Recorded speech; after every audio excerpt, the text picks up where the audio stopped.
praise to you, Lord Jesus.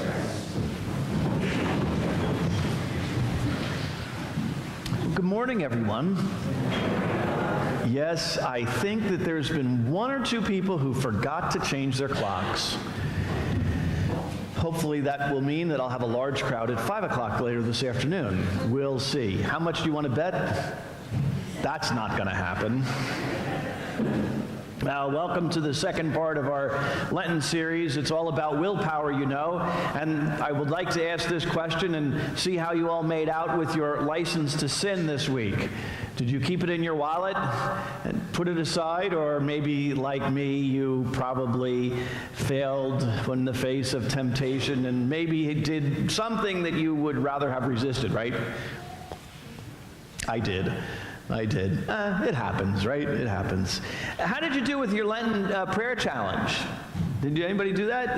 The card? Did you get the card last week? If you didn't get a card, there's plenty of them back there to take one. Maybe even take one or two to your friends or neighbor or somebody. A great way to invite somebody to join you in church. It's just a simple thing, you know. Starts with 2 minutes. That's it, just 2 minutes.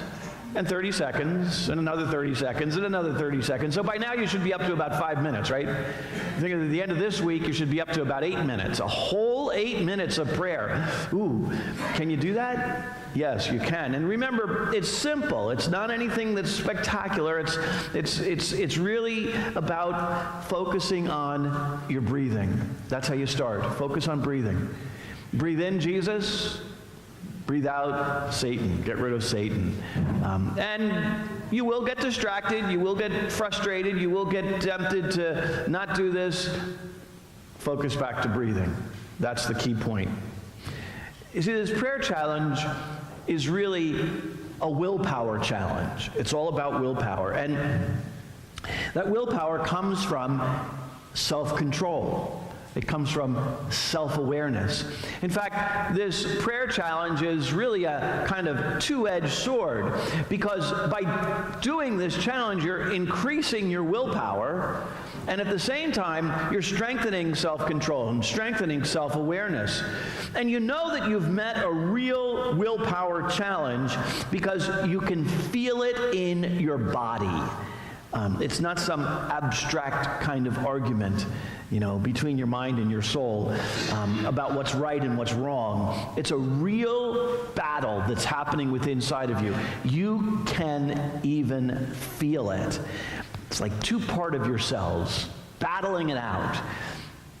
It's like kind of like a craving, you know, like that donut that's sitting there that you say, I want that donut. No, you don't want that donut.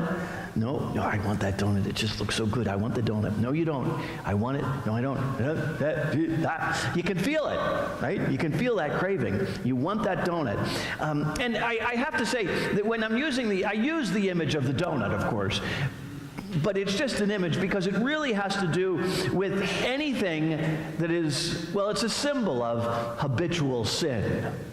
You know, habitual sin, like using bad words, following your impulses, overindulging, sometimes impurity, whatever the behavior is that you find yourself engaging in, especially in moments of weakness, moments of distraction. And it's the way we react to those kind of things. Well, they call it, behavioralists call it we tend to get into what's called a fight or flight response. You know, when something is attacking us, we want to either attack back or run away, right? That's the fight or flight. And that's typically how we approach these kind of situations. And because of that, sometimes the craving wins. You pick up the donut and you eat it. And sometimes you're able to run away from it and you win because you know you want something better for yourself. But you have to realize in this case, the donut is not a threat. I mean, think about it. Think about it. There it is sitting on the table. It can't do anything to you, right? Unless, of course, you pick it up and eat it. It can't do anything. It's not going to ruin your diet. It's not going to affect your waistline or your health, for that matter, unless you pick it up and eat it. And the problem that we oftentimes face is that, in other words, the enemy is not the donut. The enemy is within us. And what we tend to do is, because of this fight or flight thing, is, well, we look at that donut and we want to, it's like going to the bakery and there's the donut, and you want to run away from it. But you really can't, because you need to be in the bakery to get that loaf of bread that you really do need, right? Or there's the donut and you want to take a hammer and smash it, because then you surely will need it. Or you want to take a hammer and smash the baker for baking it. Don't do that, okay? Probably not a good idea. We'll leave that for those people who like to let's just get rid of all temptation altogether. Then we won't have to worry about sin at all, right? And that ain't going to happen. No, we need to we need to do this a little bit differently. We need to approach this whole situation a whole lot differently, for that matter. We need to approach our inner cravings from a different kind of perspective, because you can't exactly kill desire. We all have desires. Things that we say, you know what, I want that donut. I really want that donut. Desire. You can't kill it because they're inside of you. And because they're inside of you, you also can't always run away from them, right? How do you run away from your desires? You can't. So we need a different approach. One that will help handle this threat, this internal battle that's taking place. One that will enable us to put aside this license to sin. You know, the brain, I mentioned this last week, your brain, that's that gray matter that sits on the top of your shoulders, right? You know, it's a gift to you from God, as is your body. You do know that your body is a gift to you from God. You know, our brains, our bodies, gifts from God. What happens is that self-control sets into motion a kind of change that really enables us to resist and override temptation and destructive urges. That tendency to want to resist is what these behavioral scientists call the pause and plan response. And it is completely different from the fight or flight response. And the significant difference, well, the fight and flight response starts when you recognize an external threat, something outside of you, like a ravenous dog chasing you down the street, right? There's fight and flight. Pause and plan is different because it recognizes first that it's an internal threat, not external. It starts with the perception of an internal conflict. You want to do one thing. You want to supersize your lunch at McDonald's. Not a good idea. You want to smoke that cigarette. No, you don't. You want to visit an appropriate website. And you know, those are the kind of things that you shouldn't do, but you do them anyway. Or you know that there's something that you should do. Like this time of year, what should every one of us be doing? Which I haven't done yet. File your taxes. Right? It's getting, time's getting by. You got to file they don't want to do that. Or you got a project you got to do. Or you have to realize, I got to go to the gym and exercise. Or you need to sit down and pray. The things that you should do, but you'd say, I'd rather be an official member of the WWAPC. Remember what that is? The Worldwide Association of Procrastinators and Couch Potatoes. I know I should do this, but I'd rather procrastinate or be a couch potato and not do anything. The internal conflict is its own kind of threat. It's a temptation pushing us towards a very bad situation. And what's needed is protection. And you need to protect yourself from yourself. And the most helpful response to do that is, slow down. Pause. Stop what you're doing.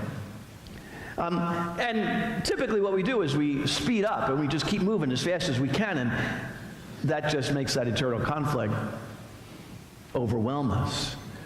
This is the self-control is all about. Slow down, pause. Slowing down is precisely what this is about.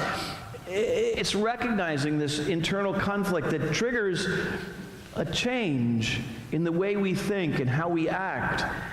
And when we slow down, we're much better able to control our impulses. Let's take a look at the gospel, because the gospel gives us a real good example of this whole situation. Jesus took Peter, James, and John, his brother, and led them up a high mountain by themselves. And he was transfigured before them. And behold, Moses and Elijah appeared to them, conversing with him. Like last week, Jesus, his self-control, his self-awareness is clearly on display. And he's offering his disciples, Peter, James, and John, something that is very exciting. But he also gives them a command at the end of this gospel: don't tell anyone until.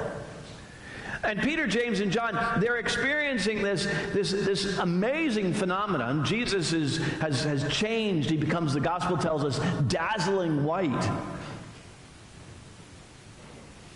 Imagine yourself in that situation. I mean, this is like heart-pounding experience. And anytime your heart starts pounding, you want to move, you want to go. But it's important to remember that the great reason why this event, this transfiguration happened, was so that the disciples would not be scandalized by the cross. To be scandalized is to say, hey, I can do whatever I want to do. I can sin just as easily as the next guy can. If he can do it, I can do it. And the cross, the scandal of the cross is to say, he died, he's dead. What good is he? The whole purpose of the transfiguration is to say, no, that's just one step in the process. Don't get caught up in this. The temptation for the disciples and for you and I is to forget that suffering is a necessary part of life. Suffering happens. Temptation is going to happen. Distractions are going to happen. And so many times we allow those things to prevent us from moving on. Then Peter said to Jesus in reply, Lord, it's good that we're here. If you wish, I will make 3 tents, one for you, one for Moses, and one for Elijah. Absolutely no self-control. Absolutely no self-awareness. He is focused on what is happening here, and he's saying, this is so exciting, and get the sense of he's craving. I want the donut, I want the donut, I want the donut. He's doing something, he's seeing this event taking place, and he's getting excited, and he's beginning to crave, and he wants to build these 3 tents as a sign. Now, when you hear this 3 tents, you see those words, these 3 tents, I want you to think of 3 shrines. I'm so excited about this, I'm going to build a monument. I want to remember this event. I'm going to build a shrine, a monument. That's what he's thinking, okay? Many of you have shrines of the Blessed Mother in your yards. Highly recommend. Front yard, backyard, great, do it. But Peter's doing it for the wrong reason. He's doing it because he's tempted to move, to act, to do something special, he's got this undying devotion to Jesus, and he just wants to memorialize it. While he was still speaking, behold, a bright cloud cast a shadow over them. Would you please stop? Would you please slow down?